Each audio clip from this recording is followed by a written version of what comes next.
there is the category of problems in life, and it ain't going anywhere. And so the question is, can you deal with the whole category at the same time? That's the thing. That's how to be in the world, is to deal with that category all at the same time. And so how did human beings, what did they come up with as a solution? And that's so cool too, because the solution they come up with not only was the heroism that allows you to approach what you're terrified by and what you find offensive and to learn from it, but also the idea of sacrifice, and that was played out by cultures everywhere, including human sacrifice. And you think, what the hell was up with those crazy bastards so long ago? They were sacrificing to gods all the time. What kind of clueless behavior was that? Burn something and please God. Burn something valuable and please God. What was with them? What were they thinking? Well, they weren't stupid, those people. If they were stupid, we wouldn't be here. They were not stupid, and believe me, they lived under a lot harsher conditions than we do. So those were some tough people, man. You know, back then you'd last about 15 minutes. And so you don't want to be thinking of your ancestors as stupid. Like, there's no real evidence that we're much different cognitively than we were 150,000 years ago. So anyways, sacrifice. What does that mean, sacrifice? Well, it's a discovery, man. It's the discovery of the future. It's like the future is actually the place where there is threat, and it's always going to be there. So what do? You make sacrifices in the present so that the future is better. Right.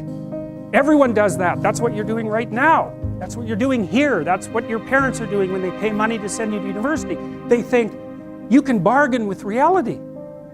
It's amazing. You can bargain with reality. You can forestall gratification now, and it'll pay off at a place and time that doesn't even exist yet. It's like, who would have believed that? It's like, that's a miracle that occurs. And it's not like people just figured that out overnight. You know, we were chimps, for Christ's sake. Like, how are we going to come up with an idea like that? Well, it's like, well, we thought about it for 7 million years, and you know, we got to the point where we could kind of act it out, but we didn't know what we were doing. But it emerged as like a dream. So the terror of the future is a dream. And the solution to the terror, the dream of the terror of the future, is another dream. And it comes out in mythology and in fantasy and in drama, where you act out the sacrifice. And then it's a step on the way to full understanding. So we can say sacrifice now instead of doing it, you know, although we still do it. It's just not concretized like it used to be. We do it abstractly. And we all have faith that it will work, you know, and we also set up our society so that it'll work. And one thing about, you know, I'm not a fan of moral relativism for a variety of reasons.